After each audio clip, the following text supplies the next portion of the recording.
Good evening, everyone. Welcome back to Storekeep Farmstead. So my name is Samantha, and I run a 2-acre farmstead here in Southeast Louisiana, totally debt-free, no credit cards.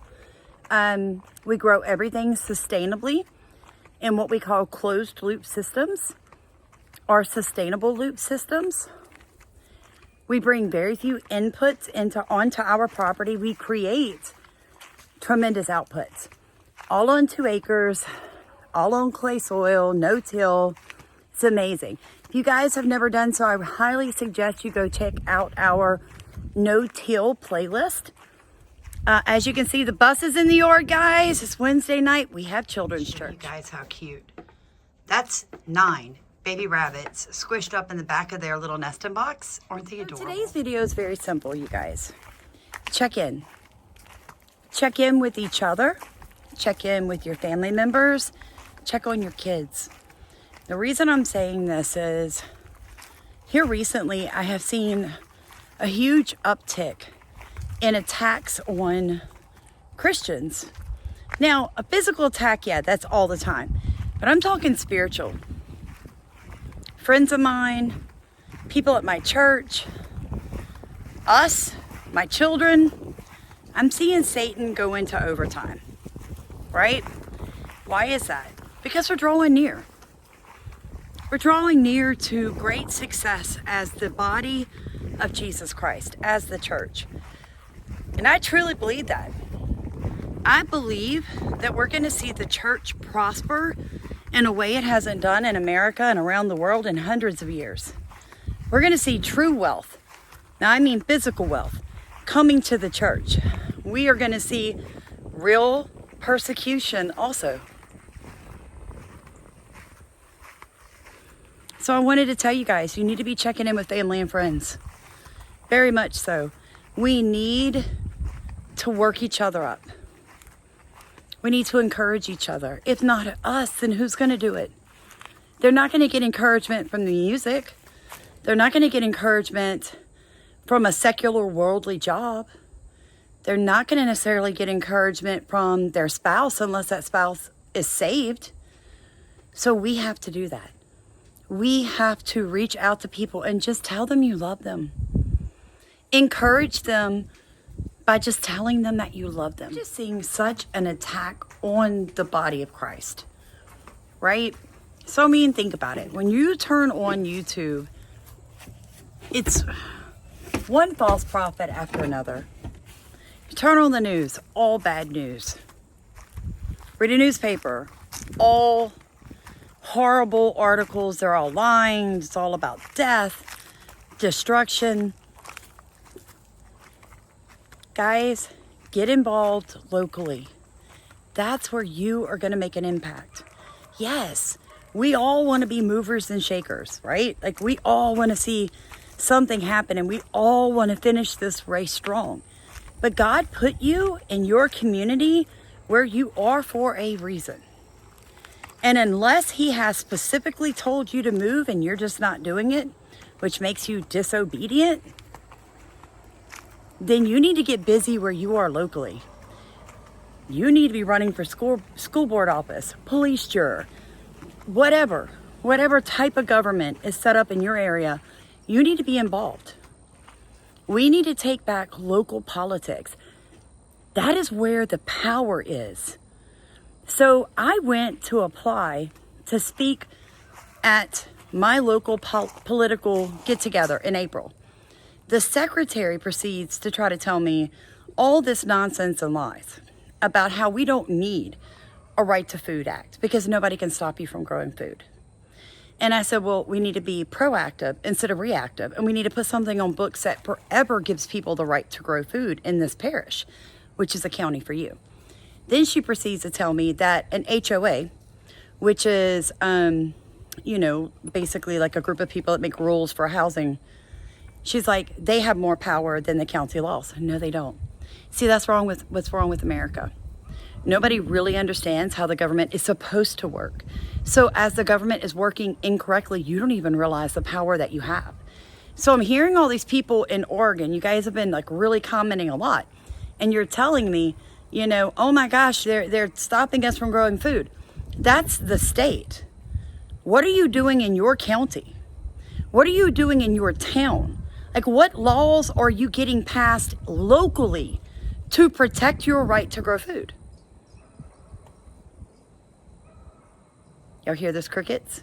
Unless you're a multi-millionaire with great power in your community, you're not going to make any changes in your county or in your state or on a federal level. Okay, just the average Joe person. Your power is local. That means your municipality, your town, your city, whatever it's called. Get involved. Take back the power. Get proactive. You guys know it's coming.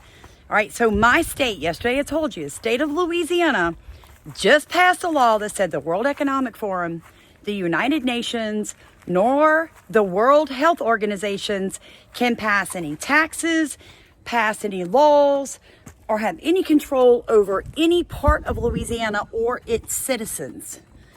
That was step one. That was done at a state level.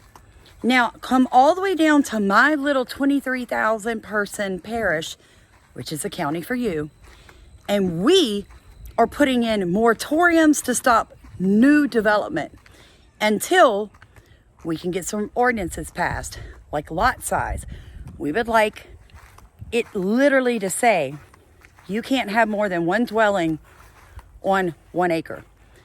That way we don't have cookie cutter neighborhoods where there used to be woods, okay? That cuts into the developers and their businesses and their profit. If they can't put 2 houses or 3 houses on an acre, they're not really that interested in chopping up 20 acres. So we're gonna slow that down, okay? We're gonna make it where there's a right to food. So if you move to this parish and you move into a neighborhood with an HOA and they say no gardens, no chickens, guess what? We're gonna have something on the books that says every citizen of this parish has a right to grow food and have small livestock. So they can't enforce those laws against you, the HOA. That's what I'm talking about. We have to quit being on the losing side.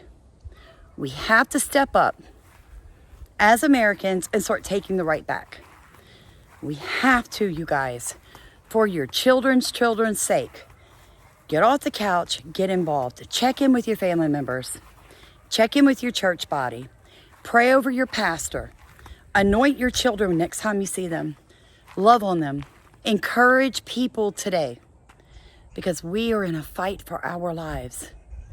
If you haven't got some food in the ground, keep watching. I'm going to clip in something I done for you guys yesterday, but I didn't have time to put it up, talking about how you can catch water if you're in one of these areas that won't let you catch rainwater or won't let you water your crops. I'm going to help you be able to still grow food.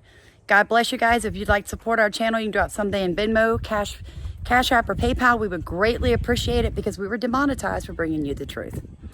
Check and make sure you're still subscribed. God bless you guys. I got to get ready for church. Now, as you can see, like most people that live places where it rains a lot, I've got standing water in my yard, but not so much in my garden. So I'm a completely no-till farmer, you guys. I don't till my soil. One of the reasons I do not is because I'm on a clay-based soil where I get a lot of rainwater. And there's just a few spots in my garden that actually holds water. The rest of it either runs off and into the pond or is absorbed by all of the mulch that you're seeing on top of the soil. Now, if you look closely behind me, you see a ditch full of water. But if you watch it, my property's on a slope. So that water is draining all the way to there, here, straight into our pond. The reason I'm showing you this is because when you place your garden, it is best to know before you put your raised beds or your in-ground garden there that the water is going to flow appropriately either around your garden or through it. Learn how to slow down the water when it's raining and catch it in that area. If you can get water between 2 hills to stand for a bit, You've got a good amount of mulch there, like say wood chips. For places that have a lot of droughts, I suggest wood chips. They absorb a tremendous amount of water and will release that water when you need it most. So you could cover your soil in wood chips, build you a little area where, water comes into that area, but it's hard for the water to get out.